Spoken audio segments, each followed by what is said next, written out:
So, here we are, back again once again. Endwalker, Part 2. Last time the final days had begun. It kind of kicked off right away after our beautiful night of rest. The skies of Thavnir were on fire.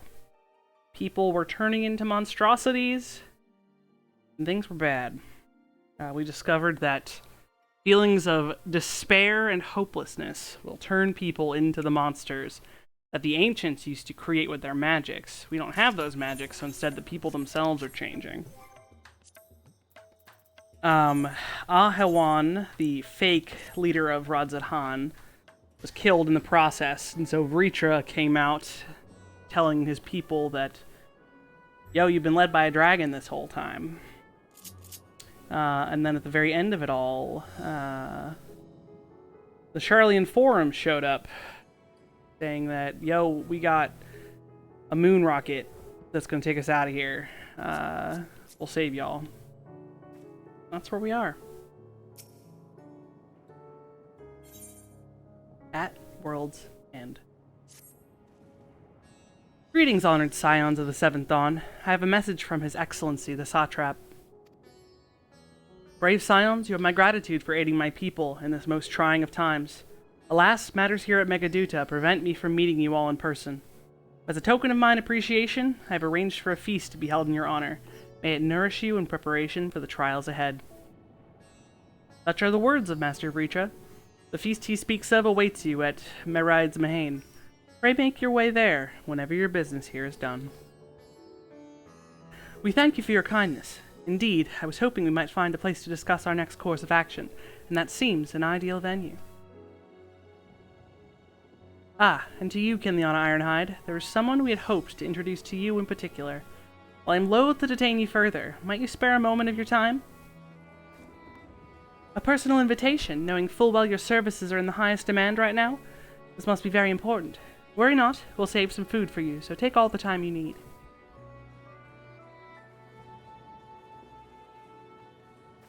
Thank you, friend. Whenever you're ready, please join me in the Aetheryte Plaza. I shall go on ahead.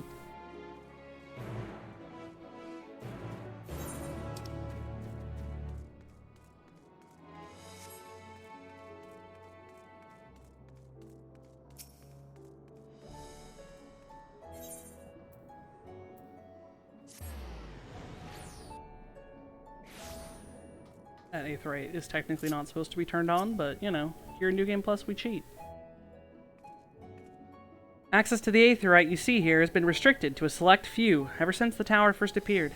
We sincerely apologize for the inconvenience, but it was deemed too dangerous to permit the free movement of visitors at the time of emergency, a risk we could not take. In light of recent developments, however, the Satrap has decided that such restrictions would only hinder our efforts to combat the final days. As such, I would encourage you to attune with the Aetheryte before proceeding along the corridor. Already done, gamer.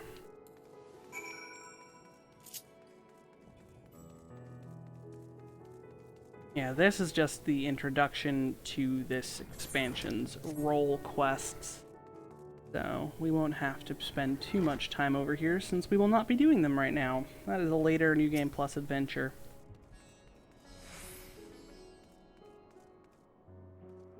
Ah, you must be wondering what this place is. You stand in the Hall of the Radiant Host, from where our leadership oversees all of Radzat-Han's military operations. Sundrop, our destination, lies just ahead.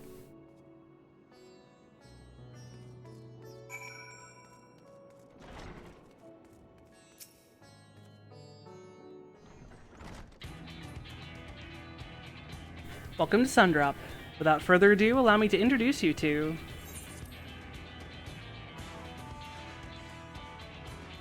Oh, so you're the famous Kinliana Ironhide, eh? I knew at the moment you stepped through the door. You have the look of one who's walked through hell. Jirabat, please, you are speaking to the Satrap's honored guest and a savior of our people. Can you not show a modicum of respect? What disrespect is there in paying a fellow warrior a compliment? We're all friends here, or will be soon enough. More formally, then, for the benefit of my countrymen, it is a pleasure to have you with us, O great champion of Eorzea, scion of the Seventh Dawn, warrior of light, and all-around good egg, I'm sure.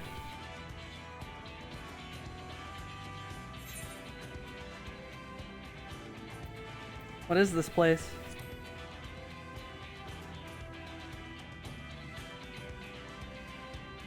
I hear you've been to Kugane, where you'll have seen all sorts of foreign embassies and whatnot. Well, we've got them here in Radzatan too. Other lands send delegates to oversee trade and diplomatic dealings. Then there are military matters to discuss, which is why all of these officers are stationed here in Sundrop.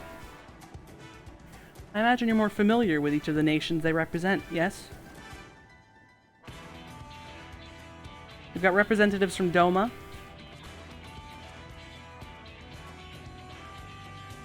Ul'dah and Alamigo,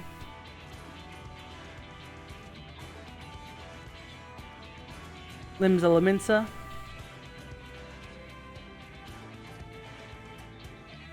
Redania,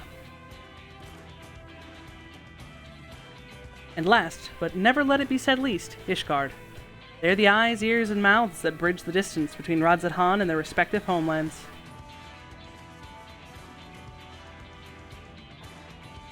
We've used this brief respite to share the details of our plight with our overseas counterparts. And wouldn't you know it, all of their leaders requested a few words from you specifically. You're a woman in high demand, eh? And so would you mind regaling us with your own account? Indulge us before you indulge yourself. You see, I may have fucked up and started the end of the world. Oopsie doodle. But hey, we can fix it. I thank you for the report. The conditions under which men are turned to beasts, the etheric anomalies you have observed, you've given us much to consider. It's concerning, for the first transformation apparently occurred before the skies turned red, which is contrary to what one would expect.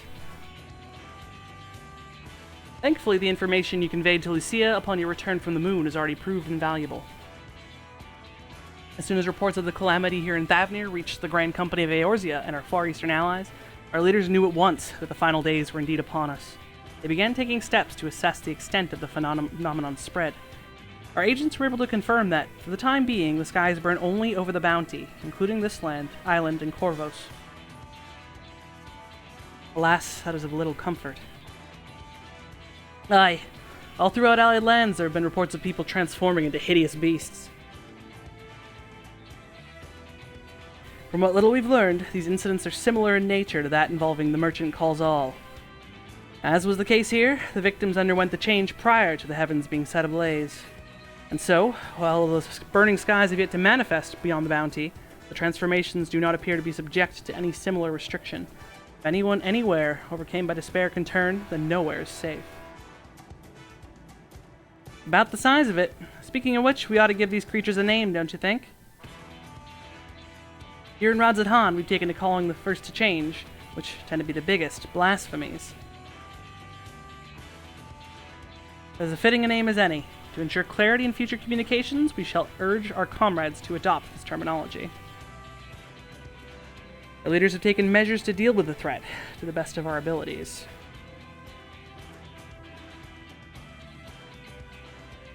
Aye, each nation has assembled their own groups of elite soldiers to put down these so-called blasphemies and their spawn, as and when they appear.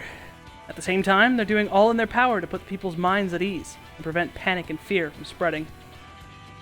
That said, brave souls with the strength and fortitude to fell these terrible fiends are not easily found.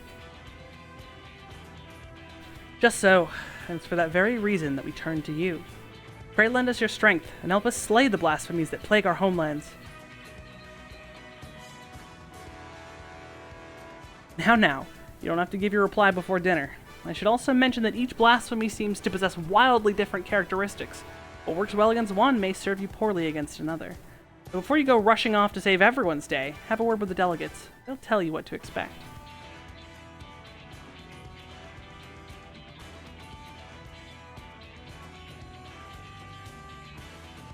And with that, I do believe our friend here has a feast to attend. Spare a thought for us while you're tucking into all that fine cuisine, eh? Now I can do the role quests of Endwalker. But no! I've already done them, and that will be a future New Game Plus escapade. Pray forgive Shirabat her rudeness. She can be a bit boisterous at times, but it is simply her nature.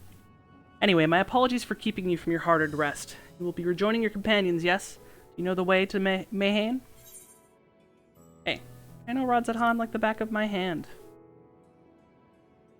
Glad to hear you're becoming familiar with our fair city.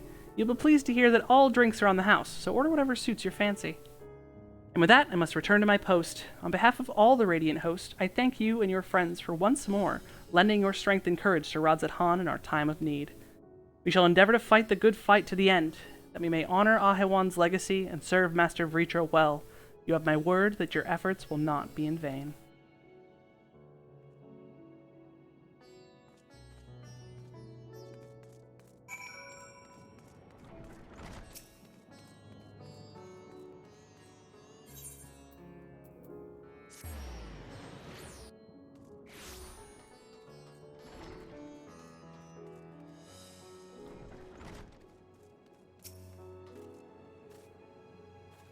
Welcome. When the satrap asked us to entertain a party of honored guests, I was wondering who it might be.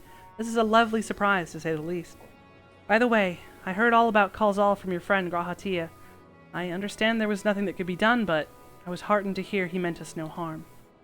I cannot thank you enough for dispatching the beast. As the smallest token of our thanks, your food and drink tonight are Meride's treat. Speaking of which, what shall I start you off with? A glass of your finest local spirits. As you wish. Pray join your friends, and I will bring you your drink. That bottom answer of water, just water, stems from the Warrior of Light's inevitable PTSD of that time in Ishgard when the bartender fucking drugged her drink.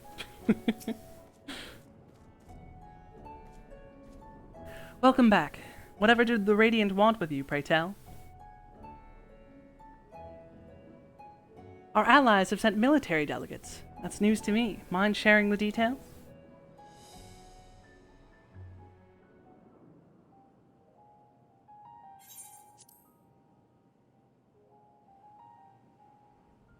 So blasphemies now plague all the realm. It will only get worse if what Father said is true, as it did in Amarot. If that's our model, then shouldn't we expect the effects to grow more severe as it feeds off its own spread? As if people transforming into those monstrosities wasn't bad enough. If the flora and fauna, if the land itself turned against us. No one would survive.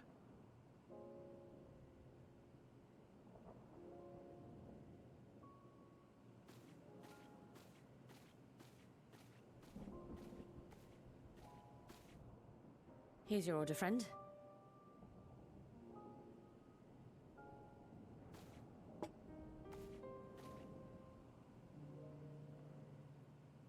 May you find comfort in these dark times.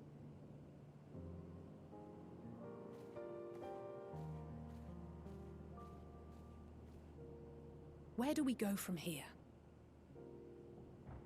If there's one thing we've learned, fighting blindly and simply reacting to what comes will accomplish nothing.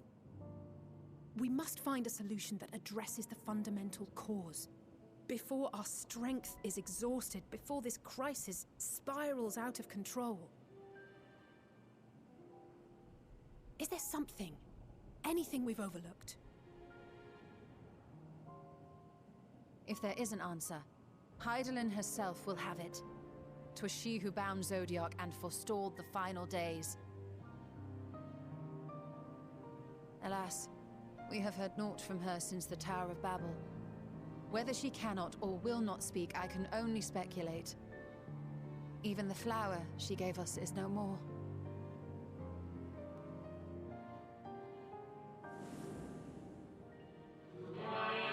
In our time we called it Elpis.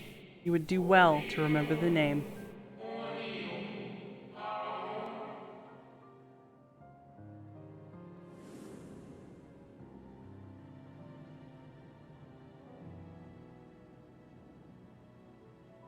So advised the Watcher.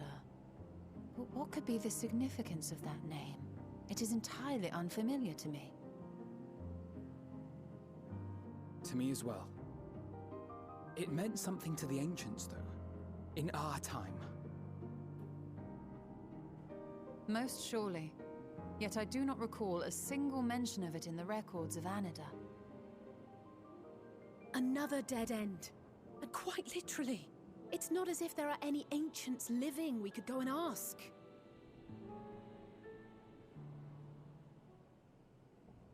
Not alive as such, but not quite dead.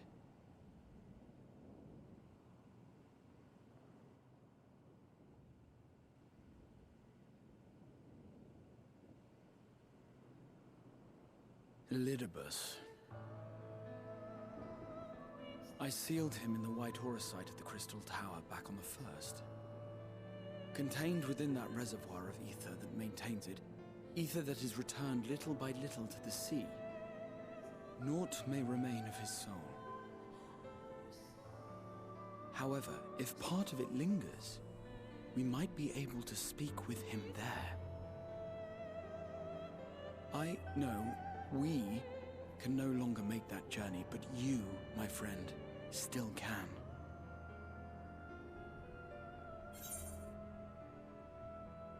It would be an opportunity to look in on the others as well.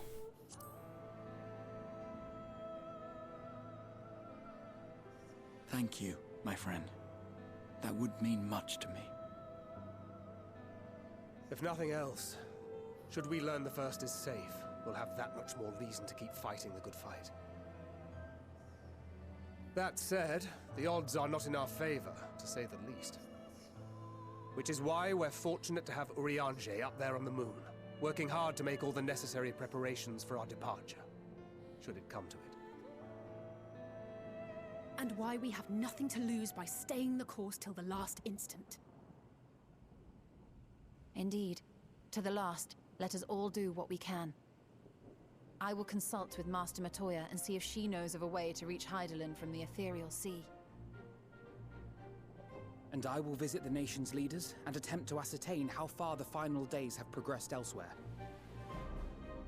Keep me abreast of your findings. I can seek out and slay the worst of the immediate threats, if only to slow the spread. Unease, terror, despair. Try as we might to suppress them, these emotions will return to harry us time and time again. But when they do, remember this.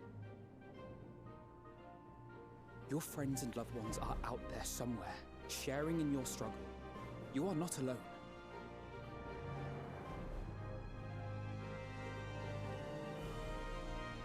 So ends the brief respite before the next revelation. Yes, so much left for you to see. Where beginning ends, and end begins. Thanks, ominous Emmett Selk narrator.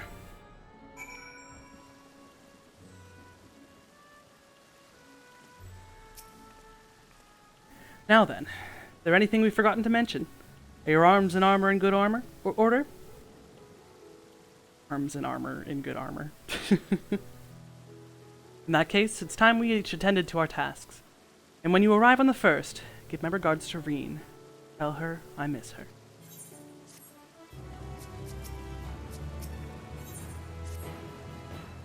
Take this, Kinliana, my spirit vessel.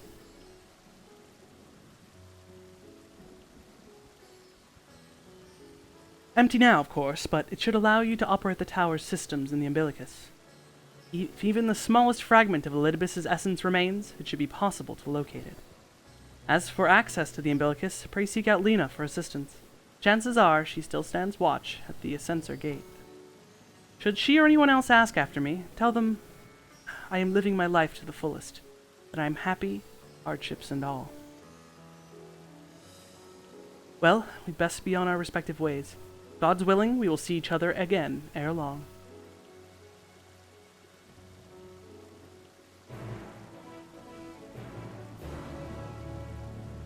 And so we return to the first.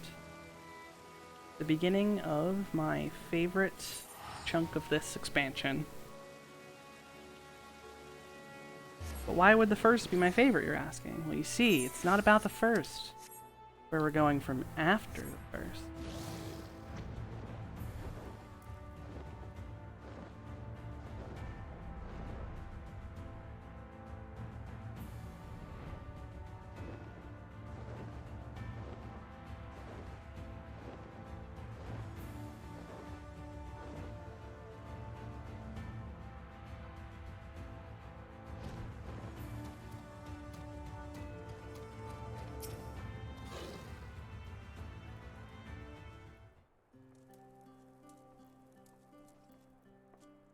Ileana, you are returned.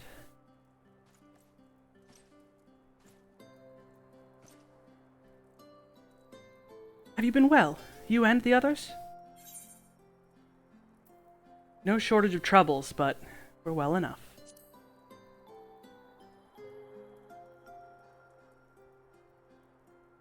Then things are much the same for you as they were here.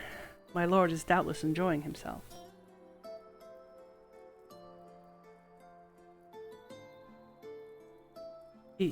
He said this to you? These exact words? Oh, to know that he is happy fills my heart with joy. Thank you, Kiliana, for taking care of him.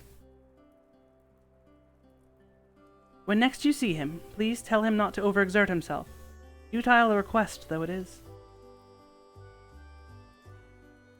And tell him that all is well here. The peace you gifted us continues, and we work hard to build new lives for ourselves. In the course of this, we occasionally bicker, but we've never been more optimistic for the morrow. If I had to mention one dilemma, it would be the question of our governance. Even as we speak, debate rages on how we should run the city in the Exarch's absence. Most are of a mind that the Settlement Council should continue to oversee the general running of the Crystarium, while representatives are elected to determine policy and handle diplomacy. Thus far, nothing is set in stone, but however we choose to proceed, we will not replace our lord. No one could.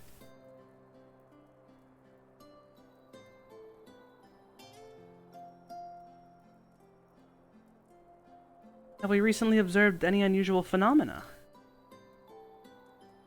No, I cannot say there have been. Curious that you should ask me this question, though. Some days ago, Reen came and asked the very same. She was rather unsettled, in stark contrast to how cheerful she has been of late.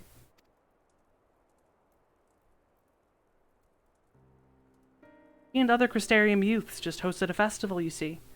It proved so popular that there are already plans for another celebration, one much bigger than the first. Between her preparations for the festival and the restoration of the empty, she struck me as happy and full of life. So when I saw her in a state of such worry, I couldn't help but feel worried in turn, especially since she wouldn't tell me what troubled her. I dare say she would be more willing to confide in you. May I ask you to broach the subject with her?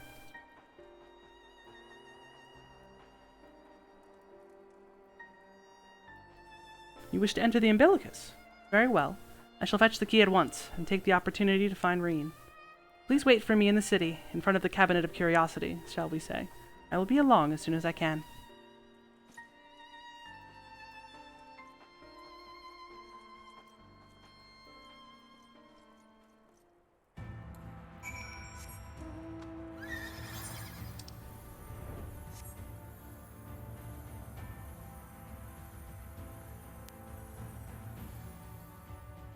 Back into the Crystarium we go.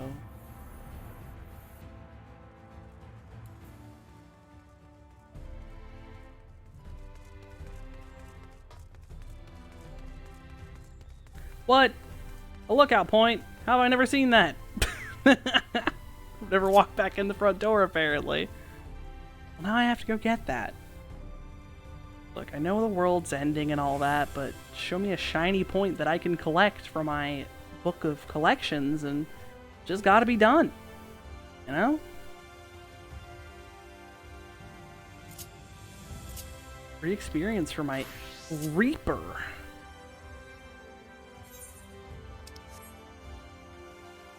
Where was that? There it is.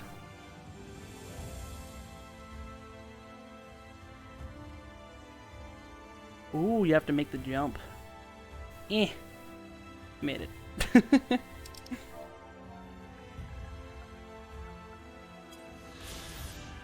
The Rotunda. Upon stepping foot inside the Crystarium, one is greeted by the sight of a stately, doomed dome structure, walkways and hallways branching away from its walls like arteries from a beating heart.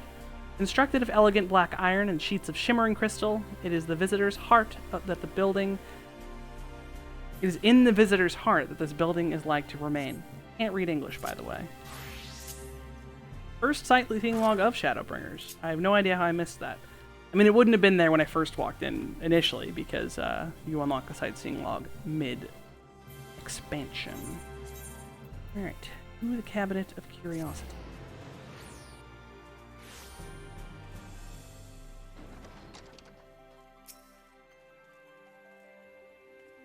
Following events cannot be skipped. They're not being a queue, idiot.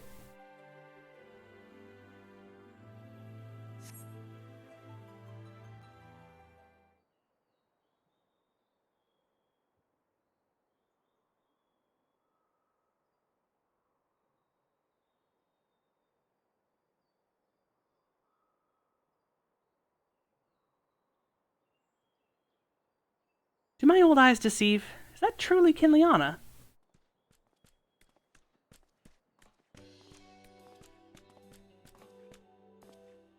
Ha! It is! Full glad am I to see you hale and whole, my friend. What a wonderful surprise it is to have you back with us, and at this most opportune time. In case you haven't heard, we're planning to produce a tome chronicling events from the Flood to the Knight's return. For this project, we intend to draw upon records kept by the world's peoples. Historical and contemporary first-hand accounts that will be the centerpiece of the tome, but yours would be the one to crown them all. I've been asked to contribute a chapter on the soul, a subject that is key to understanding much of your endeavors. In the course of developing the spirit vessel, I gained valuable insights into travel beyond the rift, knowledge that will allow me to attest to your existence and deeds. There's no end to questions I would ask you, but if you could indulge me just one for now. In your quest to restore the night, you faced many a formidable foe. Among them, who offered you the greatest struggle? Hades, who bore the burden of his people.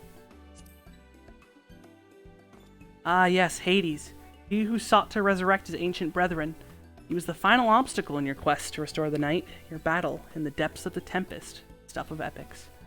Yet compelling as it is, I worry mere words wouldn't do justice to that fateful confrontation. Not that we would think to omit it entirely, of course. No, at the very least, we will impress upon readers that it was the climax of your hero's journey. I know you'd love to talk your ear off, Morin, but we really should be on our way. These documents from Yulmore won't collect themselves. Of course. And afterwards, would you care to join me for tea? I was hoping you might clarify a few points in your treaty. Till next time, then, do tell the others to look after themselves. Our overzealous friend in particular, remind him not to overexert himself. Again and again, till his ears fall off, if that's what it takes for him to take it to heart. Yeah, Graha. Fucking relax.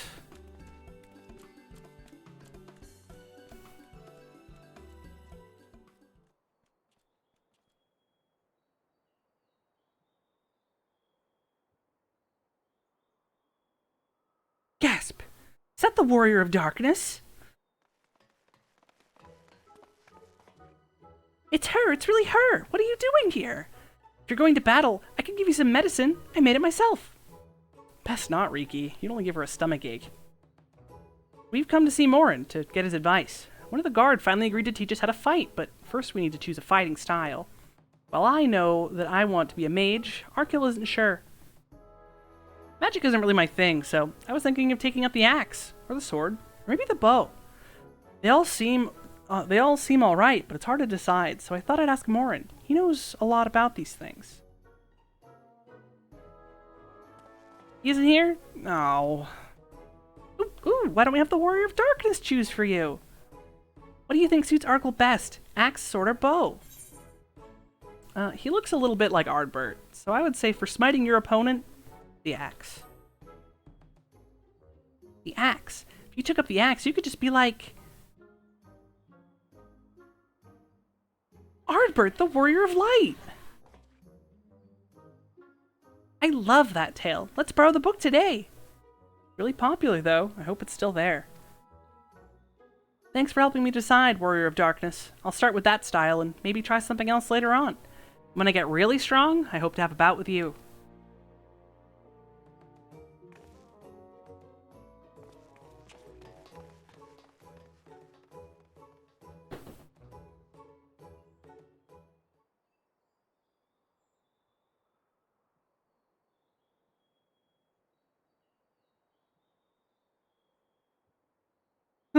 Such fun she's been having, basking in adoration of musty old bookworms and wide-eyed younglings. But does she spare a thought for me? Of course not! I waited and waited and waited, but she wouldn't so much as acknowledge the presence of her beautiful branch, even though they're right here. Such a heartless thing our sapling is, cold and cruel and heartless. Oh, faithful Feoul, loveliest of branches, how I've missed you. If you truly missed me, you would have cried for me at the top of your lungs the instant you arrived. To make up for it, you will call me to twice the passion next time. Though, for there to be a next time, you've some few struggles to overcome. So, my adorable sapling, the world is on verge of destruction, is it? How do I know this? Joined as we are, spying on you is as simple as sliding down the back of a rainbow. Would that I could aid you in your quest, but the fate of we Fey folk is bound to that of the star. Whither it goes, so too do we follow. Such is our way. The most I could do for you is spare you the pain by gifting you the sweetest of eternal dreams. But if escape's not to your liking, then you must struggle with your fellow mortals. Ah, but here are the ones you were waiting for. I wonder what manner of conclusion awaits at tale's end.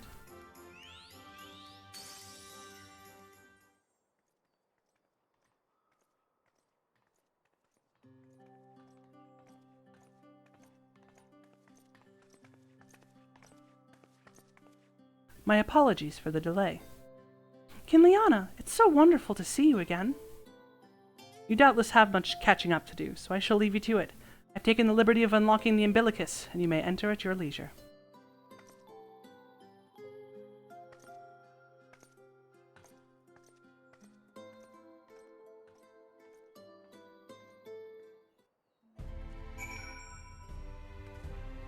Oh, young Reen. How I've missed you. You are precious. Thancred misses you more, but that's okay. I'm relieved to hear that everyone is well. I had this feeling, like a pit in my stomach, and I was afraid that something might have happened. Maybe I'm overthinking things, but it's just that I'm the Oracle of Light, but I've never spoken with Hydaelyn. Never once heard her call. Even so, I've always had this feeling deep inside of me, a connection to something immense. These past few days, though, that connection has wavered, as if that immense something was distant, then close, then distant again. And then, the other night, I was jolted awake by the feeling it had been completely severed. Wanting some fresh air, I went to open the window, and to my horror, the sky was ablaze, like during the star shower. But then I blinked, and everything was normal. The next day, no one said a thing. No one else had seen what I had seen. As far as I could tell, nothing was out of the ordinary. I began to wonder if it was a figment of a half-remembered dream. Kinliana, what are you not telling me? I have to know, please. It doesn't matter how terrible it is. Yeah, the world's kind of ending. Yeah, rough stuff.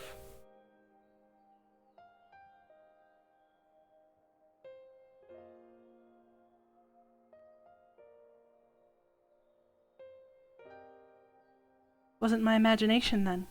The doom we witnessed at Amarod has come again.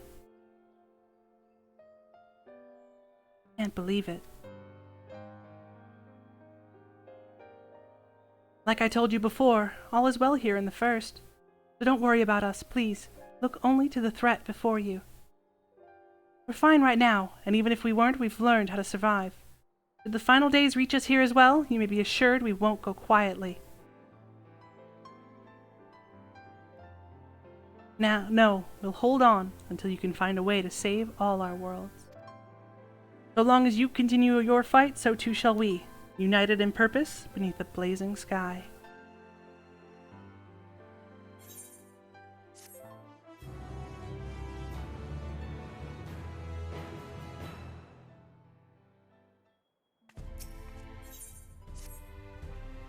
You're headed to the Umbilicus to consult with Elidibus, right? I'll do some consulting of my own and speak with Lena. Decide how we might best prepare for the final days. So it's farewell for now, but we'll see each other again. I'm certain of it.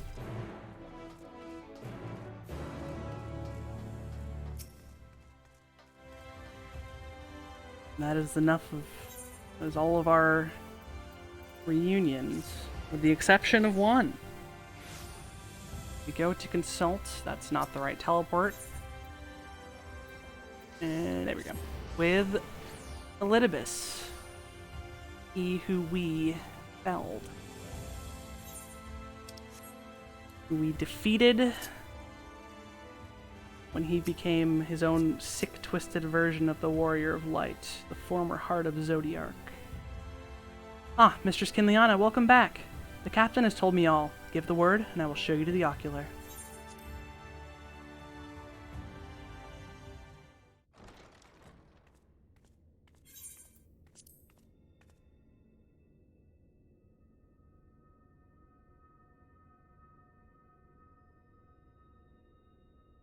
Heartfelt memory of our friends during our journey in the first.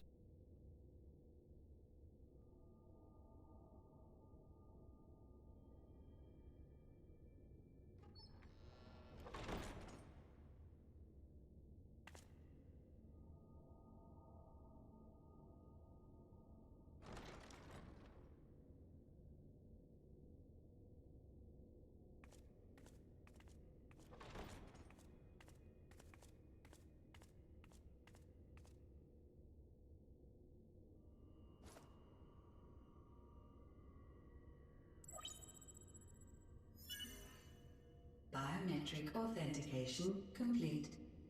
Please state your business.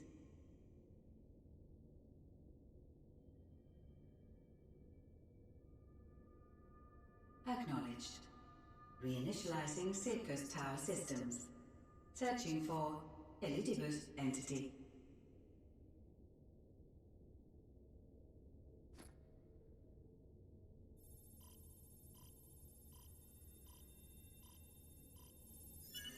Target located in subterranean core power accumulator. Projecting image.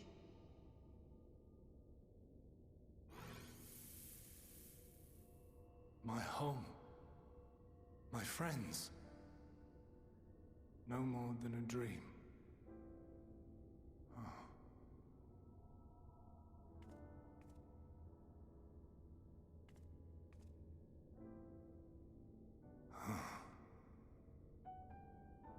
You.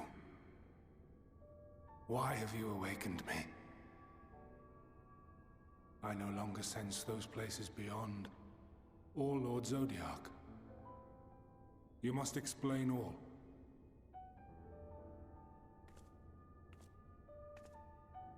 Yeah, about Zodiark.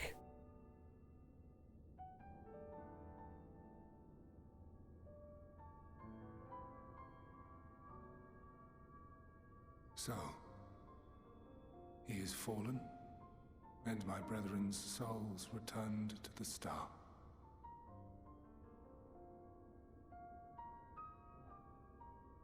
The doom we sacrificed so much to prevent is come again.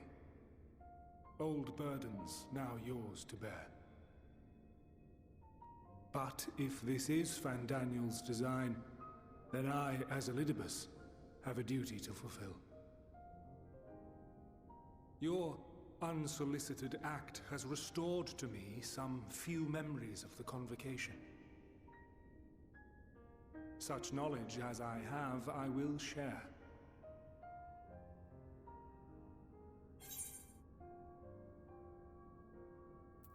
Sorry.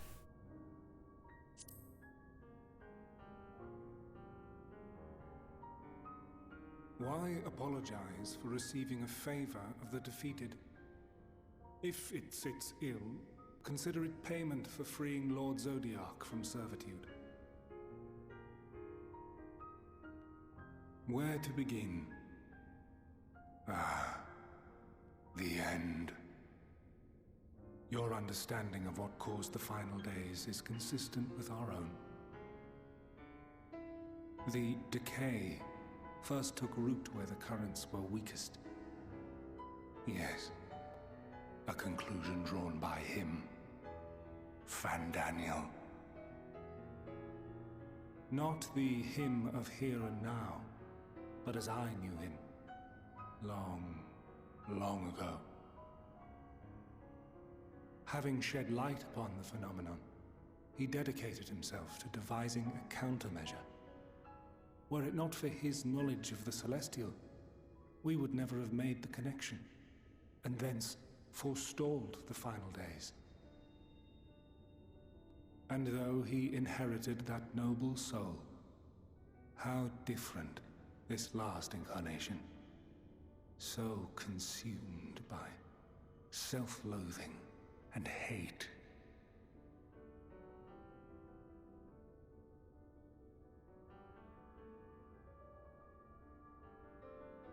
Elpis. Yes, the name is familiar to me. Yet I know it not as a flower, but a place. A testing facility for determining which of our creations were fit to be released into the world. Many worked there, and before joining the convocation and assuming the title of Fandaniel, he was their chief. He was Hermes.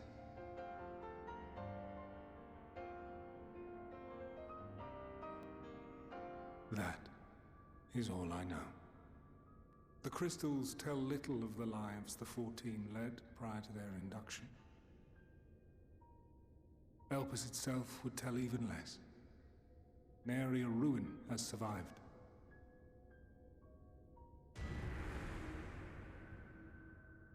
Wait. I saw you there. In Elpis. No. I did not. But I did. I did. A lingering trace of impossibility. And a truth that fills my heart.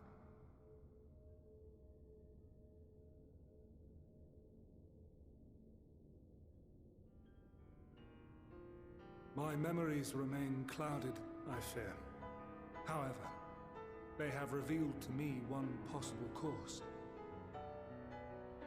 You must travel to Elpis, to the time when Hermes served as its chief.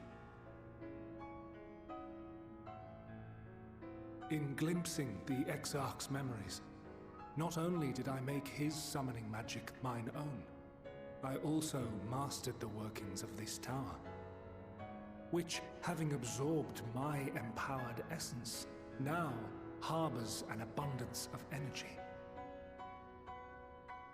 As such, I believe I can deliver you unto the past, unto that place and that precise moment. Given the eons that must be traversed, the gateway will not be fully formed. Your form will be less tangible still than those warriors of light I had summoned. In all likelihood, none will be able to see or hear you. Yet even should you manage to interact with others, you will be unable to effect meaningful change. For the reality you wish to save, the reality to which you must return, exists as a result of the final days. You cannot reshape the past to undo the tragedies of the present. Cannot unmake the sorrow and suffering fated to come. In full knowledge of this, will you still entrust your life to your foe and make the journey?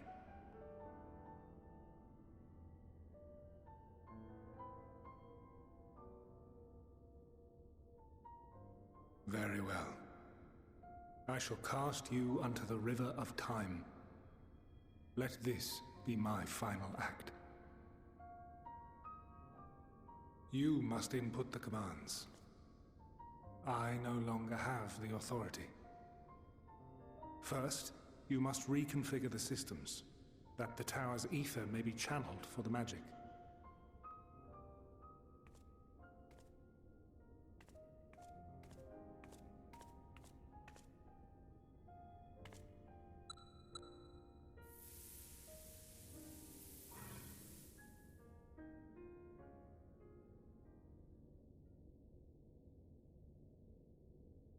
The preparations are complete. The gateway will soon open. Return at once to the Ocula.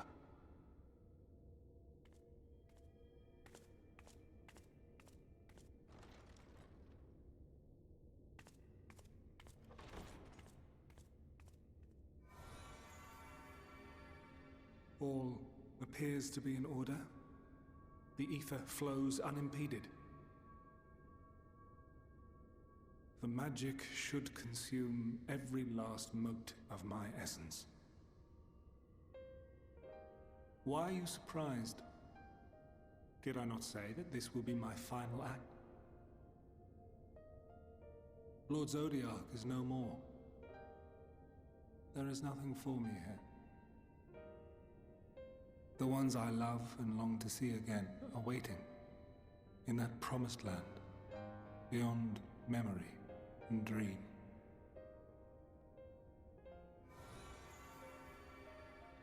Now go, warrior of light. Go, and do not look back.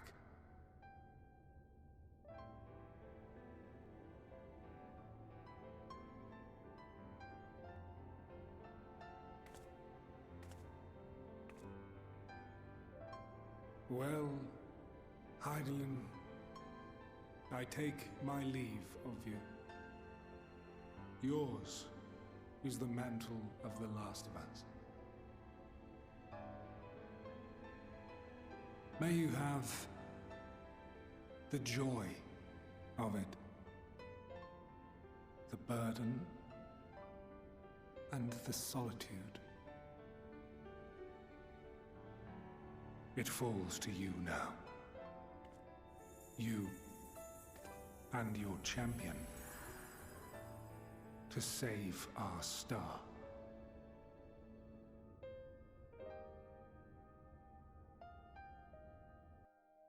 And unto the past we go.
Welcome to the part of the game that is my favorite part of this entire game.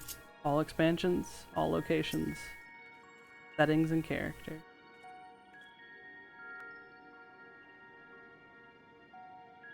A man stands dutifully by the Aetherite-like device, a guide for this facility in all likelihood.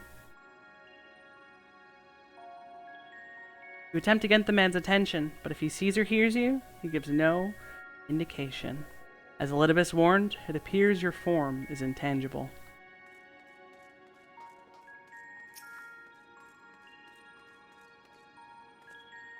This is the right place, yes? Propylion? Judging by the woman's word, this facility is called Propylion.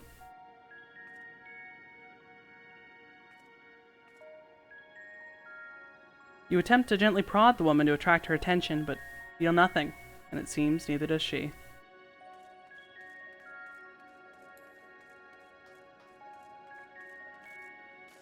You don't want to sprint, damn. The device is reminiscent of an aetheryte. Perhaps it's possible to attune with it.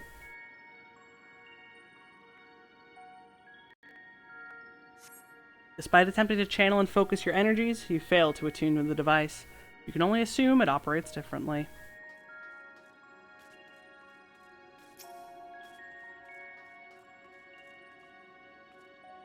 The remarkably large man wears a black robe and half mask, much like the phantoms you encountered in Mare Lamentorum in the recreated Amarat. It would seem you've made it to your destination.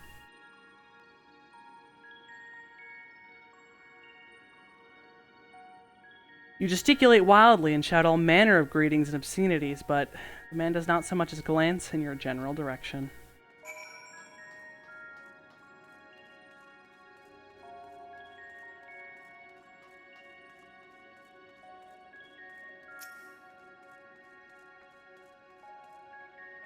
You suspect the door leads outside, but how to open it?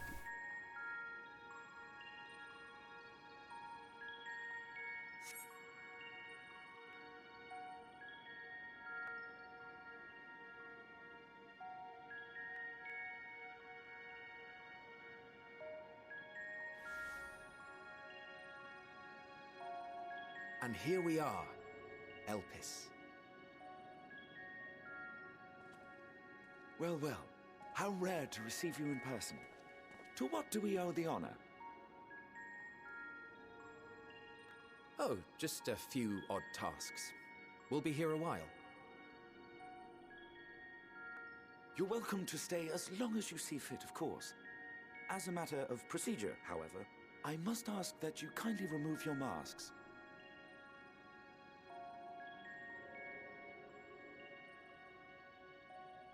Come now. Is this truly necessary? Surely you can tell who we are. That voice. Who you are, perhaps. But I am far less infamous. Regardless, if we do not follow protocol, 'tis our hosts who would be held accountable.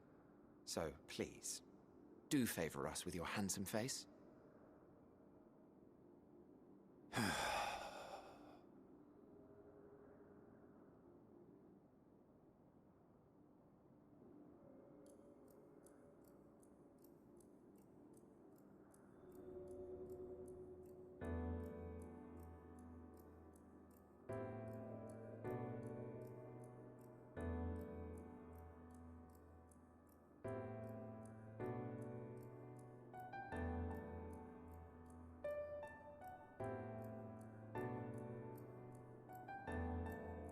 Satisfied? I thank you for your cooperation. You are free to go about your business.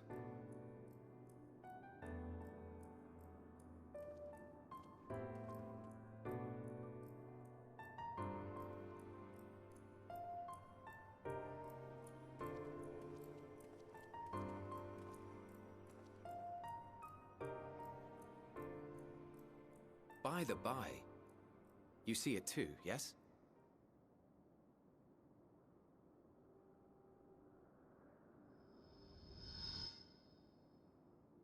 I haven't the foggiest what you're talking about. That fucker looked right at me. That's odd.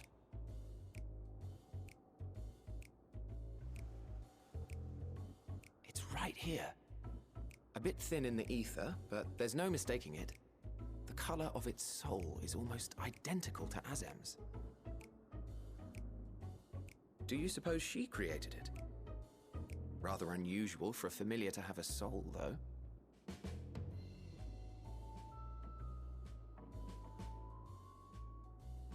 Don't ask me. All I know is that it's trouble. Doubly so if it's her spitting image. So let's leave it be. Come now.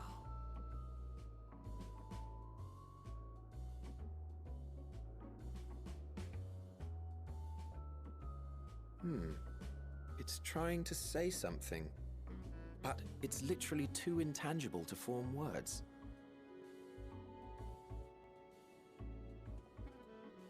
Why don't you give it some ether? Spare a snifter of your bounteous reserves.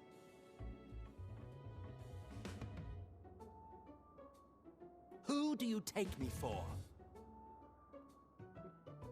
Why, a dear friend, of course. One who wouldn't let acts of kindness, such as my accompanying him on errands to far-flung outposts, go unrewarded?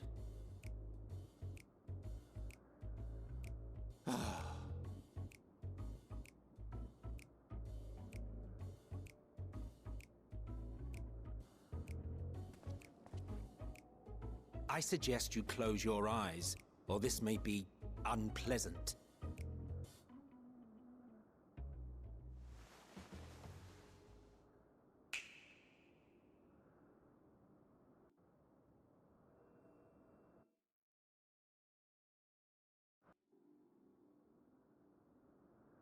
You may open your eyes.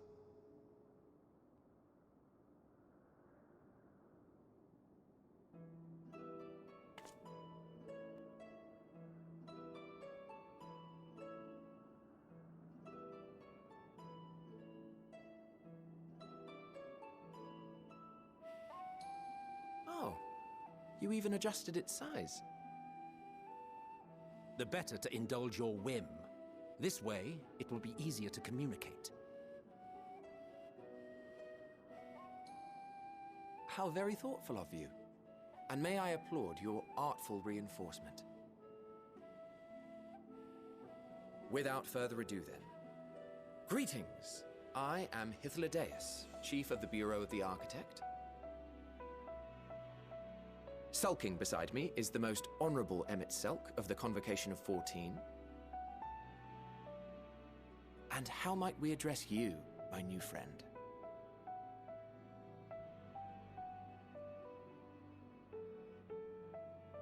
A fine name, and I'm pleased to see you understand our words. So, tell us, whence have you come? The thinness of your essence suggests you weren't created here.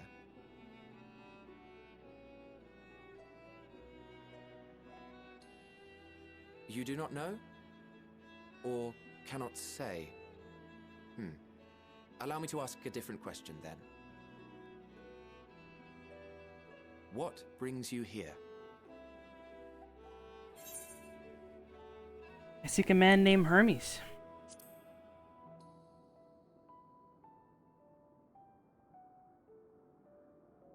Well now, the same as us. Perhaps Azim wished to come too, but had to settle for a familiar. If she truly wished to be here, then she would be. Right you are. My apologies if we've given offense. The two of us can discern the color of souls, you see, and yours happens to resemble that of a friend. And with your purpose matching our own besides, we jumped to a hasty conclusion. We are here to speak with Hermes, the chief overseer of this facility, which we also intend to tour in order to gain greater insight into the man's work. We, I say, though this is Emmet Selk's charge. I am here only to serve as his guide. And I should be happy to serve as yours as well, by way of an apology for the misunderstanding. Wait, are you suggesting that we bring it along on official business? This thing we know next to nothing about? If you harbor suspicions, better to keep it close than leave it to its own devices. Wouldn't you agree?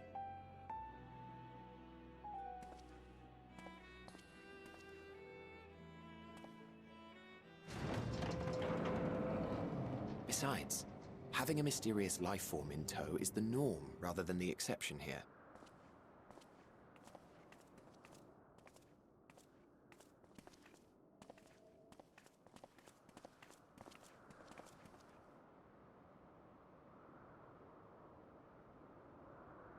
Welcome, my friends, to the testing ground of creation at Heaven's Edge, Elpis.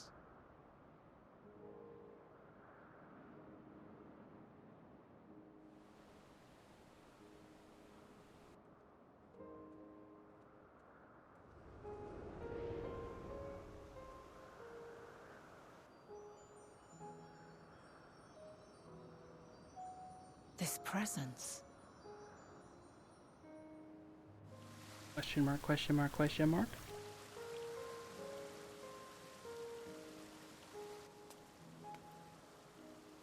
Hermes! Visitors! We have visitors!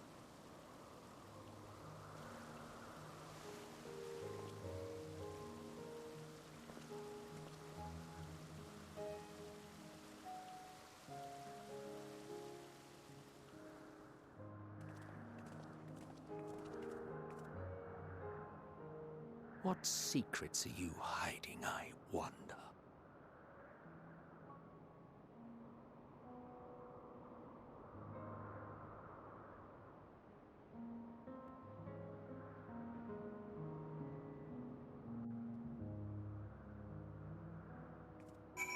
So we find ourselves in the company, once again, of the grouchiest man ever. But now, in his younger days, Emmett Selk. In case you didn't know, it's rude to stare. Stop. And Hythlodaeus, our new old friend, who we met a fake version of him, and then on the moon we met his soul. Now, stranger. This is hardly my first time here, but the scenery never fails to take my breath away. Why, it feels as if you could reach out and touch the heavens. Now then, to begin our guided tour. Perhaps you already know these things, but for the sake of thoroughness, I shall start with the basics. Using concepts to give shape to ether, creation magics allow us to bring forth anything we desire, be it inanimate objects or living beings. Anyone may conceive of concepts, but they must all undergo evaluation at the Bureau of the Architect. As part of that process, living beings and certain arcane entities may be sent here to Elpis for in-depth observation and study. A fascinating facility, isn't it? I dare say you will enjoy touring it with us.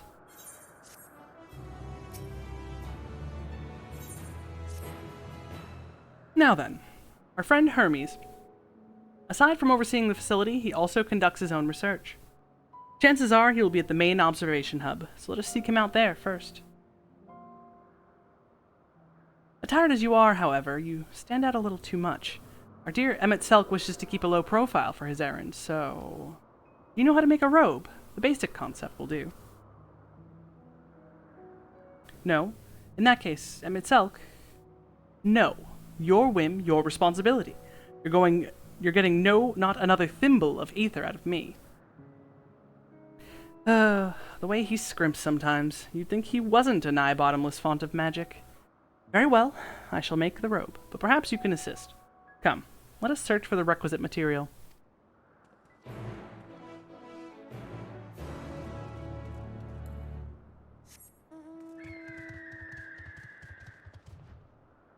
Opus. Past. Glory.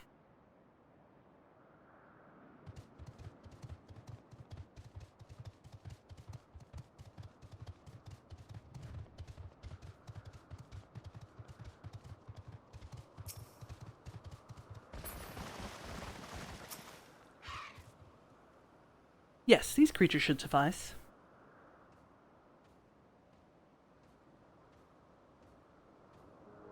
An etheric rope. I want you to use it to capture, shall we say, 2 petalodi. There are 3 species here, I believe. Any 2 different kinds should serve. Now, I should mention that the strength of the rope is tied, no pun intended, to the strength of its user. As your aether is still thin compared to ours, you'll need to weaken the petalodi first. Good luck.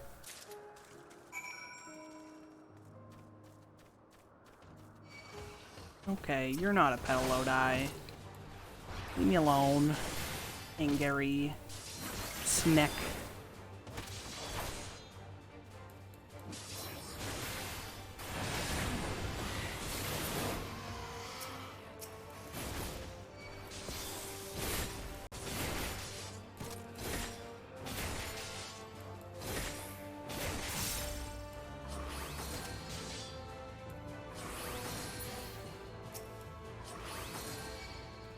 Oh, oops. Yeah, weaken, and then accidentally murder. There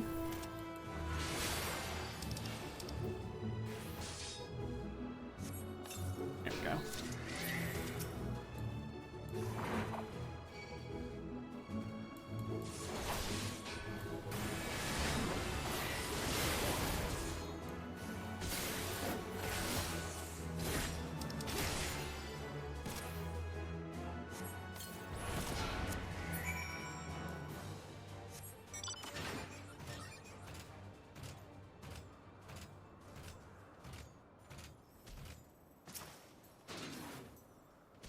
You caught the Petalodi. Come, come, let us see.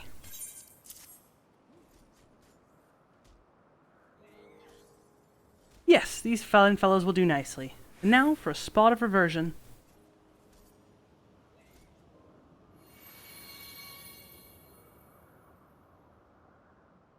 There, it's ready.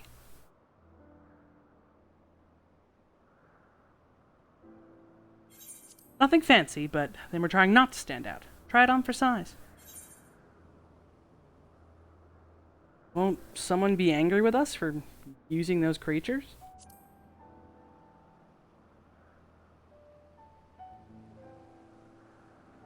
Oh, it's fine.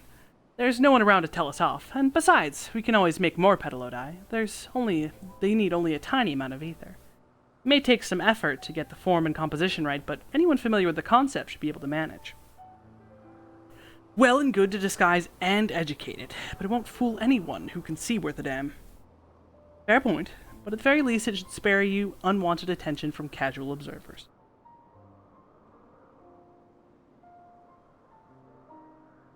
Mitzelk speaks true. Even dressed like us, your unusual nature will be plain to those who think to look. Should someone question your presence, don't make up excuses, much less try to explain what you actually are. No, best to simply say that you're familiar. Question is whose? Ah, of course, Azim's. If you say you belong to her, people will give you the benefit of the doubt for any and all outlandish behavior. Exploiting our associate's absence. For lack of her presence, absolutely. Were she here, she'd have been the first to propose the idea, and you know it.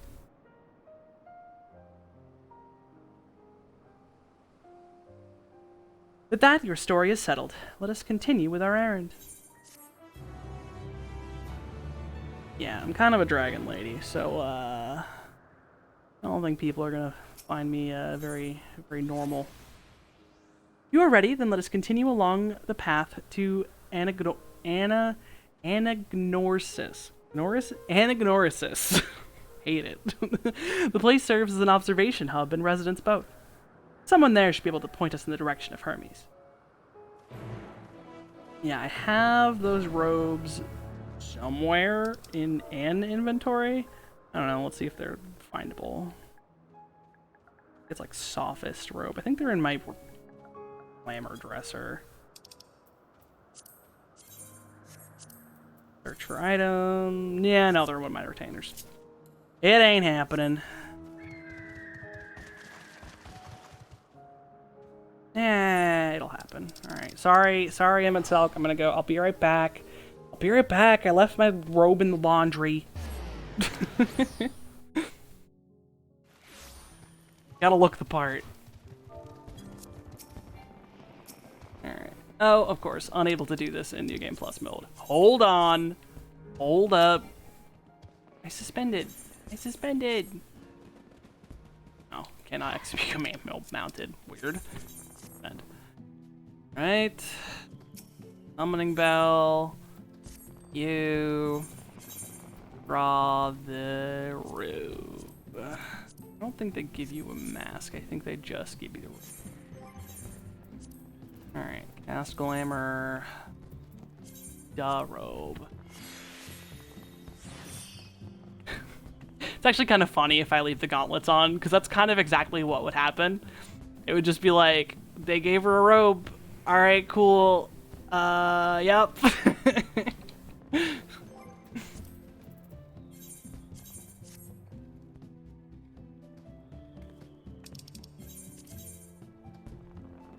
Well, Well, alright, I'm gonna teleport to the town, and it's only...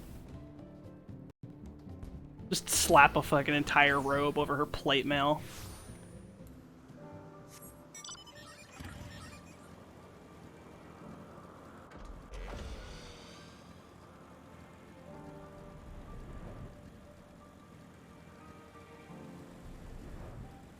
Typically, been over here, would have put on the robe, been down the bicycle path.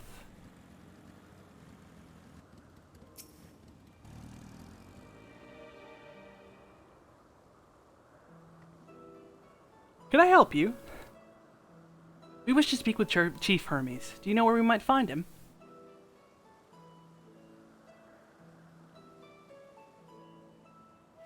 Well now, by your mask, I assume you're one of the 14. I wasn't aware that there was to be a visitation. Between you and us, it's something of a surprise.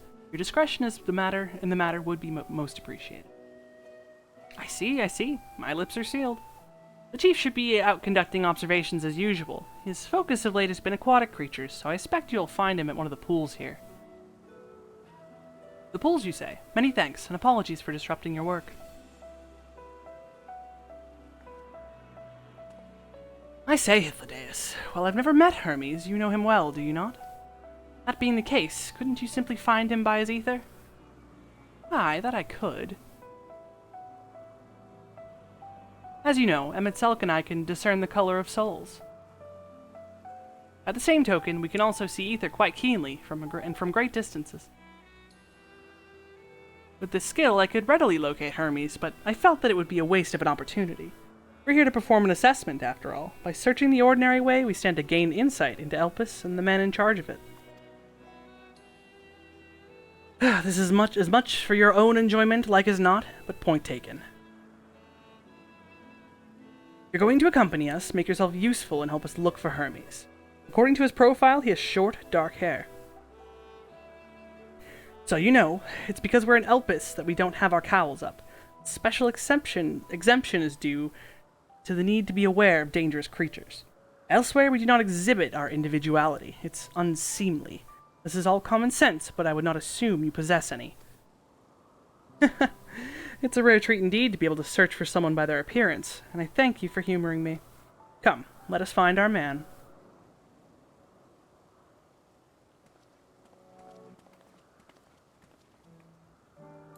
God, outside of Elpis, we would never show off our faces. God, imagine looking like a person. Disgusting. Right, Chief Hermes, where are you at, bro?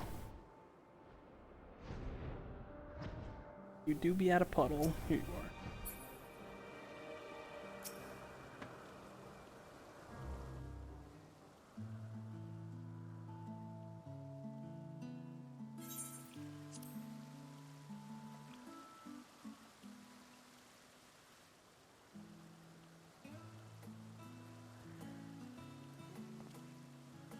Huh. You are...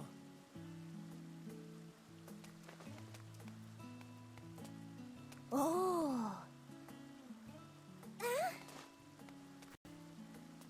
Different. You're different too. You and me. We're alike. Friends. I want to be...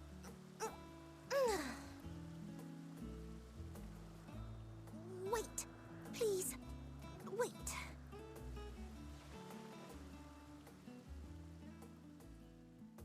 Greetings and salutations.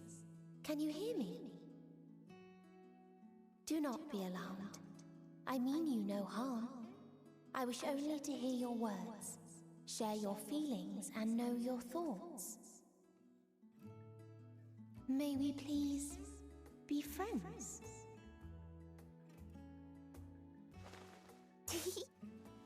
May we please be friends?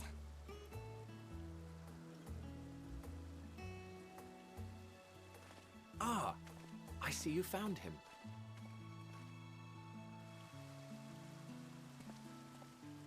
Hythlodaeus. It's been a while. Too long, I think. Too long indeed for close collaborators. On this blessed occasion, I bring not only myself, but others who long to speak with you.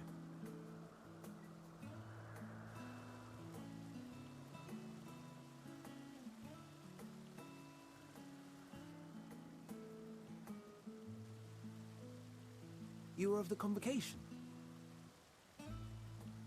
Emmett Selk at your service. Do I have the honor of addressing Hermes, Chief Overseer of Elpis? You do. You have traveled far for it. Given your facility's purpose, its remote location is something of a necessity. Would that I didn't have to rely upon a guide. Oh, you wound me. Have I not ever been an attentive and helpful friend? But moving along to more agreeable company, this one we chance to...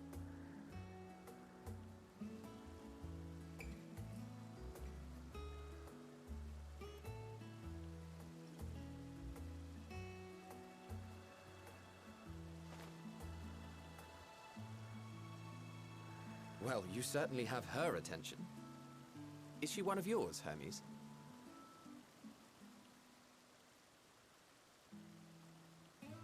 Her name is Meteon. It means shooting star.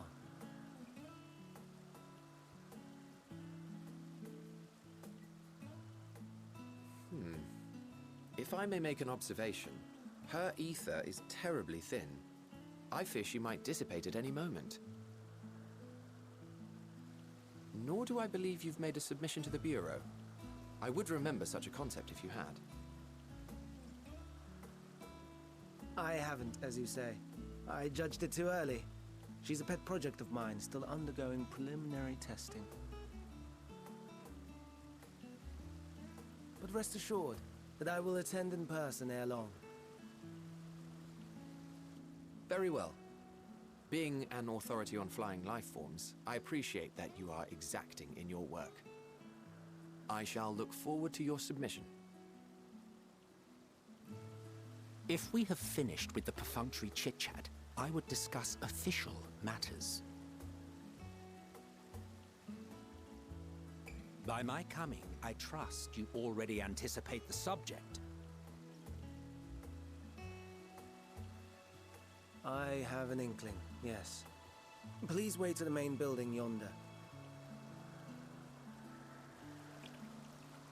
I shall join you as soon as I've returned these creatures to their homes. What's wrong, Hermes?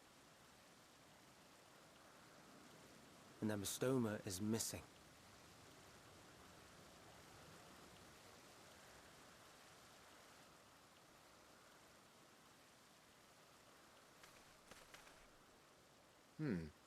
I may have found it. A creature with the self-same ether as those there, nestled in the boughs of a tree outside the grounds.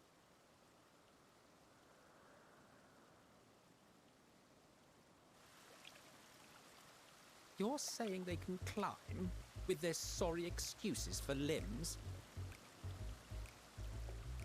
The fashion has been to imbue aquatic creatures with the power of flight, ever since the words of Metron created a sky-swimming fish. The amystomas too can fly, if only slightly, and they could conceivably climb a tree. Whether they can come down safely, however... Excuse me.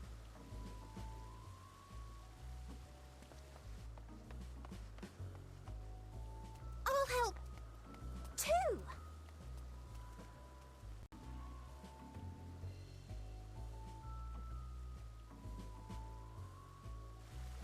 And what are we supposed to do with this lot?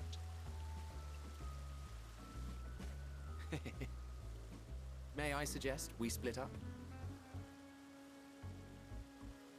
If you would be so good as to assist Hermes, Emmett Selk and I shall keep an eye on these adorable creations in the meantime.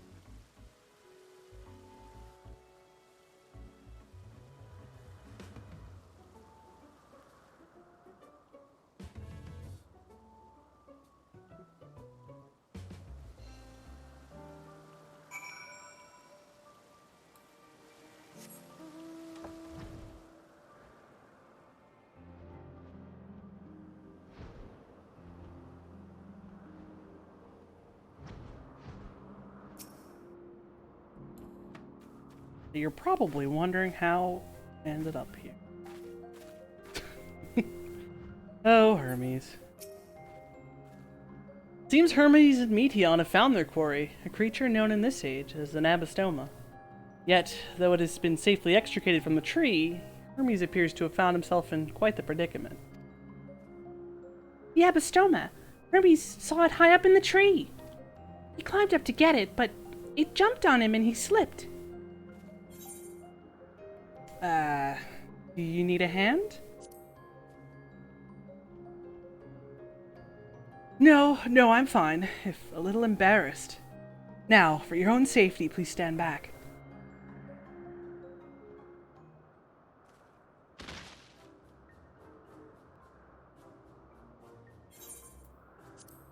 Ugh.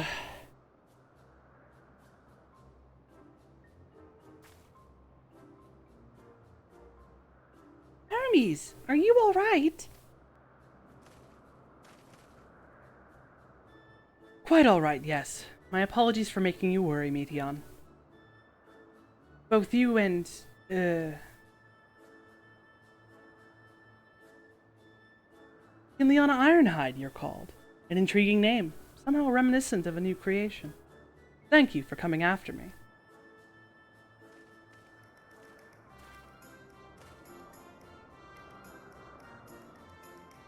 As for you, little one, you must be more careful. You may be able to fly, but it doesn't mean you cannot fall and hurt yourself. Oh no, I'd forgotten all about its fellows.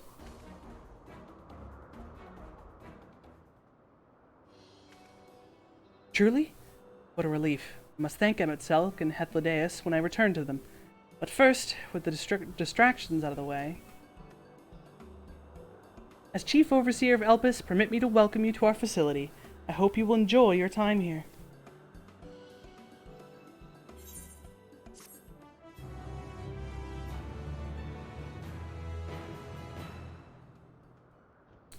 I think that's a good place to leave it. It's almost midnight. I was only going to go until midnight. Just kind of get a short introduction so that I can really be in Elpis next time we play. Yeah. Because I love this. Love this place. I love the characters. I love the characters we already knew. I love exploring them. Meteon's cute as fuck. Get to see creatures that we already know about, but they have different names and different habits. Good stuff. But, yeah, it's getting close to midnight. We've had a nice calm evening. Despite Bayonetta for the first 2 hours being not calm. But, you know, that's just me being me. So thank you. Hanging out with Kinleon and myself. Next time, we really get into it. Tomorrow, the plan is for a full FF10 run. If the plan actually happens, who knows? FF10 of some variety. I need to practice. But I don't know what else is happening in life, and it depends on what time I wake up. So if you're still lurking, I appreciate you, and I hope to catch you in the next stream. Have a good